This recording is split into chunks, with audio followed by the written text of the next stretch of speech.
$100 on every door. And don't pay anything for 1 year. Call before our countdown to Black Friday doorbuster ends November 29th. 1-800-659-5858.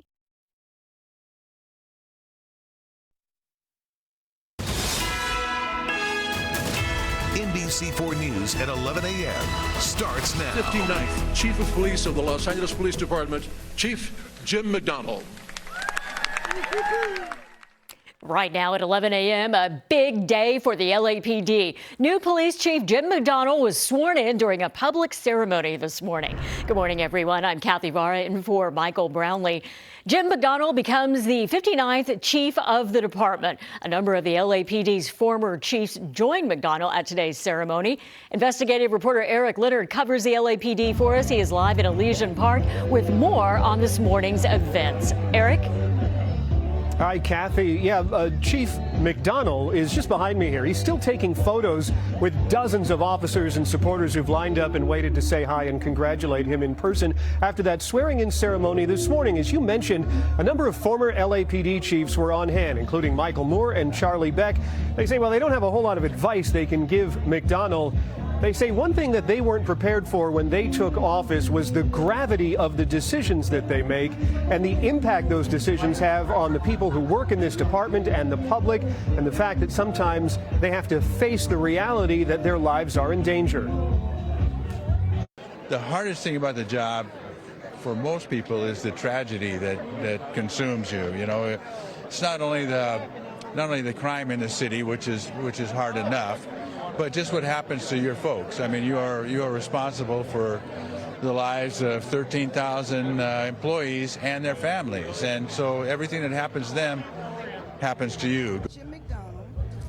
Mayor Karen Bass gave the oath of office this morning on a stage at the athletic field at the police academy. She said it's a day of celebration, but also one of great importance. As she said, her number one job as mayor is to keep the people of LA safe. McDonnell addressed the hundreds of officers and supporters here, telling them he will run the department thoughtfully, using data and information to guide his efforts to reduce crime, always mindful that that very information represents the lives of LA's residents, not just statistics, and says he's committed to doing the chief's job with compassion for everyone. But when you get out there and you see people suffering and you see it's unnecessary because of what someone else did to them, it reinforces the reason you're there on the street. And never forget the victims. The victims are the ones who truly are the reason we're there. The police role in society is to protect people, and as long as there's people looking to take advantage of other people and disrupt their life, sometimes in the most awful of ways, our role is to do everything we can to prevent that from happening.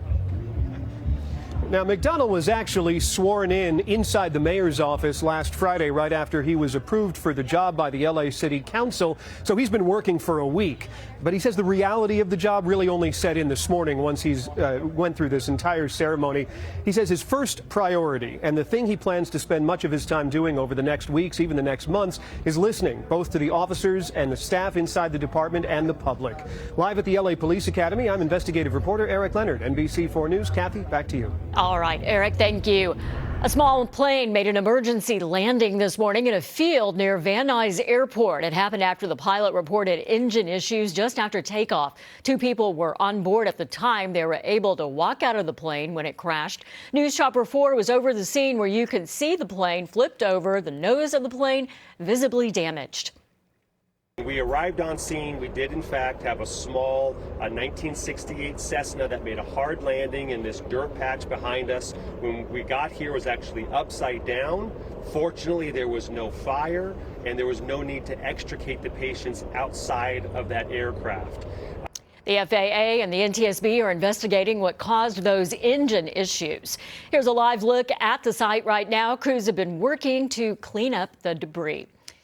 Now to the mountain fire, which continues to burn in Ventura County. Firefighters have made significant progress, though. The fire has burned more than 20,000 acres. It is currently 82% contained. Nearly 1,500 firefighters have been working to extinguish the fire, which has burned more than 200 homes and buildings. Today, those impacted by the fire can get some help at a local assistance center that opened this morning. NBC4's Brittany Hope is live there now with more. Brittany. Hey, Kathy, good morning. You know, rebuilding after you lose your home is such a long and difficult process, and you're having to make really big decisions while still coping with what happened.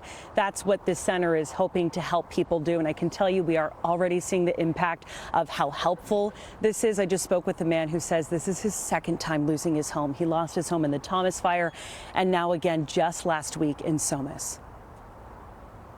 They said